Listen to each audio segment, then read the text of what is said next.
तो इस वीडियो में हम 19 और 20 जून की पीआईबी हिंदी न्यूज़ कवर करेंगे। तो बिना देरी करते हुए चलो शुरू करते हैं। तो सबसे पहली न्यूज, मध्य प्रदेश में अंतर्राष्ट्रीय अंतर्राष्ट्रीय सीकल सेल दिवस कार्यक्रम में शामिल हुई भारत की राष्ट्रपति ओमकारेश्वर। मध्य प्रदेश में अंतर्राष्ट्रीय सीकल सेल दिवस कार्यक्रम में शामिल हुई। राष्ट्रीय सीकल सेल एनीमिया उन्मूलन मिशन पूरे विश्व में आनुवांशिक रोगों की जांच परख की सबसे बड़ी पहलों में से एक है। तो देखो, सिकल सेल रोग क्या होता है? ये एक आनुवांशिक रोग है। इसमें क्या है, लाल रक्त कणिकाएं हुई हैं जो रेड ब्लड सेल्स होती हैं, वो चांद जैसी या चांदनी आकर की हो जाती हैं। ठीक है, उससे तो शरीर बहुत कमज़ोर होने लगता है। इस कारण क्या, एचबीवी जीन में म्यूटेशन के कारण ऐसा होता है। ठीक है, आदिवासी क्षेत्रों में ज़्यादा फैलता है ये। 19 जून को शामिल हुई थी, ये डेट याद रखना। ठीक है, ओमकारेश्वर में स्टेट पीसीएस वगैरह एग्जाम होते हैं, उनके लिए इम्पोर्टेंट होता है। नेक्स्ट आर्टिकल पर पहुँचते हैं। 19 जून 2026 विश्व सिकल सेल दिवस 2026। ठीक है, ये राज्य स्तर पर आयोजित किया गया था। MIFF 2026 में सदाबहार classic film Alice in Wonderland का प्रदर्शन। ठीक है, तो 19वें मुंबई अंतर्राष्ट्रीय फिल्म महोत्सव ने अपने विविधतापूर्ण कार्यक्रमों में पुरानी यादों, कल्पना, आश्चर्य का समावेश करते हुए प्रसिद्ध animated classic Alice in Wonderland को विशेष रूप से प्रदर्शित किया। लुइस कैरोल के प्रसिद्ध उपन्यास एलिस इन वंडरलैंड, ये इतना ही स्टेटमेंट आ जाएगा यूपी पीसीएस के एग्जाम में, तो ये इम्पोर्टेंट है, पर आधारित है ये फिल्म। ठीक है, चलो नेक्स्ट आर्टिकल देखते हैं।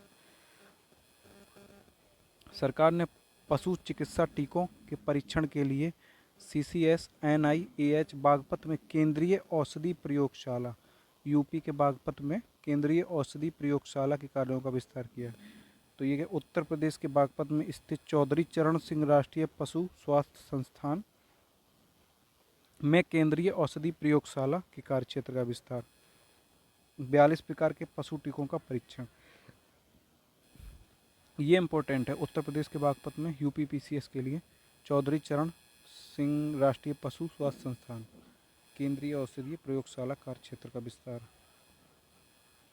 एपीडा ने सूखे साबुत अंडे के पाउडर ओडिशा से ऑस्ट्रिया तक प्रथम निर्यात को सुगम बनाया। ठीक है, भारत सरकार के वाणिज्य एवं उद्योग मंत्रालय अंतर्गत कृषि और प्रसंस्कृत खाद्य उत्पाद निर्यात विकास प्राधिकरण ओडिशा के बलांगीर से ऑस्ट्रिया के सूखे साबुत अंडे के पाउडर को पहली वाणिज्यिक निर्यात खेप भेजी गई है। ठीक है, तो इसमें एपीडा को हम लोग देखते हैं। एपीडा को क्या कहते हैं? कृषि और प्रसंस्कृत खाद्य उत्पाद निर्यात विकास प्राधिकरण। 1985 में एपीडा एक्ट के तहत इसको स्थापित किया गया था, लागू हुआ था 1986 में। ठीक है, इतना याद रखना। मुख्यालय इसका कहाँ पे है? नई दिल्ली में। कृषि और प्रसंस्कृत खाद्य उत्पादों को निर्यात बढ़ावा। ठीक है, इसका मुख्य उद्देश्य है ये, उद्देश्य ये है।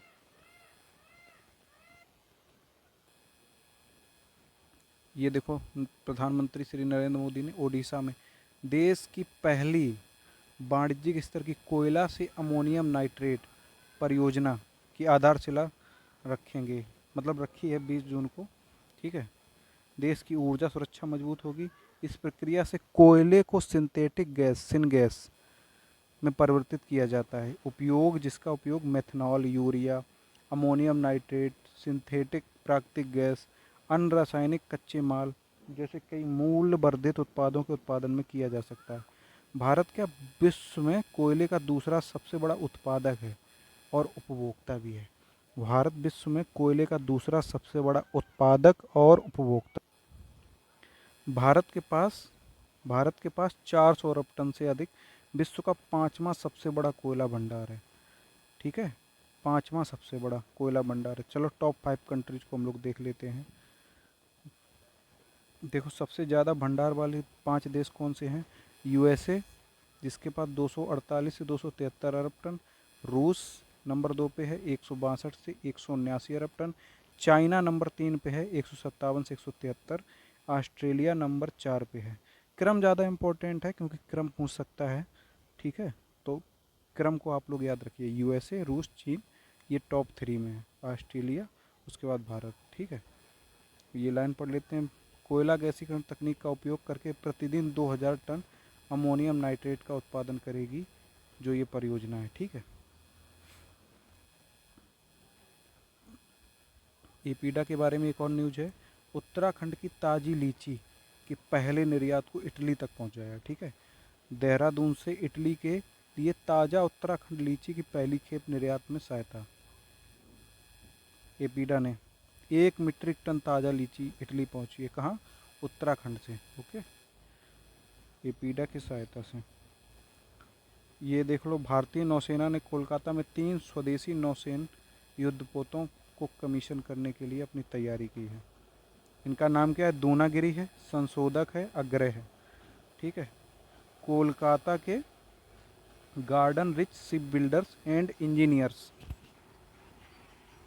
द्वारा तैयार किया गया। ठीक है, ब्लू वाटर ऑपरेशन को मजबूत करने, समुद्री क्षेत्र की जानकारी बढ़ाने, बदलते खतरों से तटीय इलाकों को सुरक्षित रखने।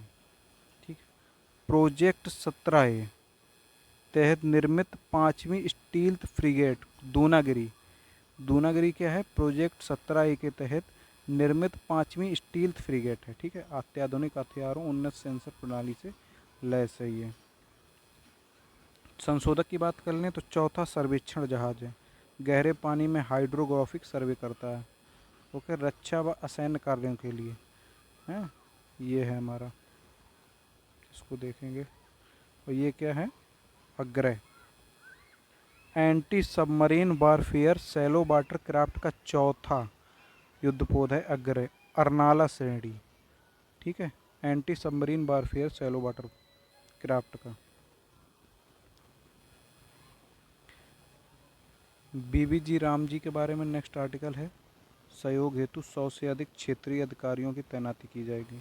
केंद्र सरकार ने बजट 95,692 करोड़ रुपए आवंटित किए। विकसित भारत रोजगार आजीविका मिशन ग्रामीण अधिनियम 2025 के तहत इसको संशोधित किया गया था। इसका नाम भी चेंज किया गया था। 1 जुलाई 2026 को अधिनियम के लागू होने से पहले राज्यों केंद्र शासित प्रदेशों को सहायता प्रदान करने देश भर में 100 से अधिक क्षेत्रीय अधिकारियों को तैनात, मतलब 1 जुलाई 2026 से ये लागू हुआ। ठीक है, इसमें मुख्य क्या है? स्थानीय क्षमताओं को मजबूत करना, ज्ञान साझाकरण को सुगम, परिचालन संबंधी चुनौतियों का समाधान। ठीक है, यही सब है। बाकी ग्रामीण विकास एवं ग्राम पंचायत विकास अधिनियम 2025 का उद्देश्य गारंटीकृत वेतन, रोजगार को आजीविका संवर्धन, जलवायु परिवर्तन से निपटने की क्षमता, ग्रामीण अवसंरचना निर्माण, प्रौद्योगिकी आधारित शासन। इसका मुख्य लक्ष्य क्या है? 2047 तक विकसित भारत के दृष्टिकोण को आगे बढ़ाना। ये हो ही गया था बजट आवंटन। ठीक है, 27 राज्यों केंद्र शासित प्रदेशों ने अधिनियम के कार्यान्वयन के लिए बजटीय प्रावधान कर लिए हैं। नेक्स्ट आर्टिकल है हमारा, खगोलविदों को ब्रह्मांडीय एक्सरे फ्लैश की उत्पत्ति के सुराग मिले हैं। ठीक है, तो क्षणिक एक्सरे विस्फोटों की क्रियाविधि का पता लगाया है। ठीक है, ये क्या होता है? खगोलविदों ने इस एक्सरे विस्फोट को किसी विशाल तारे के पतन या 2 न्यूट्रॉन तारों के विलय से जोड़ा है। ये क्या है? क्षणिक एक्सरे फ्लैश ब्रह्मांड में होने वाली प्रक्रियाओं से जुड़ी होती है।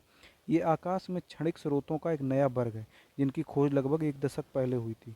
रहस्यमय घटनाएं कम ऊर्जा वाली एक्सरे के अचानक विस्फोट के रूप में दिखाई देती हैं, जो कुछ मिनटों से लेकर कई घंटों तक चलती हैं और फिर तेज़ी से ओझल हो जाती हैं। ठीक है, बहुतरंग दैर्ध्य का उपयोग करते हुए टीम ने अमेरिका के न्यू मैक्सिको में स्थित कार्ल जी जॉन्स्की वेरी लार्ज एरे का उपयोग करके एक्सरे फ्लैश के रेडियो समकक्ष की खोज की है। लद्दाख के हांडले स्थित भारतीय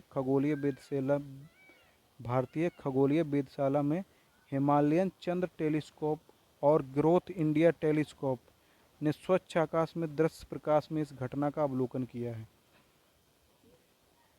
हिमालयन चंद्र टेलीस्कोप, जिसको HCT का संचालन भारतीय खगोल भौतिकी संस्थान द्वारा किया जाता है, जीआईटी का संचालन आईआईए और आईआईटी बॉम्बे द्वारा संयुक्त रूप से किया जाता है।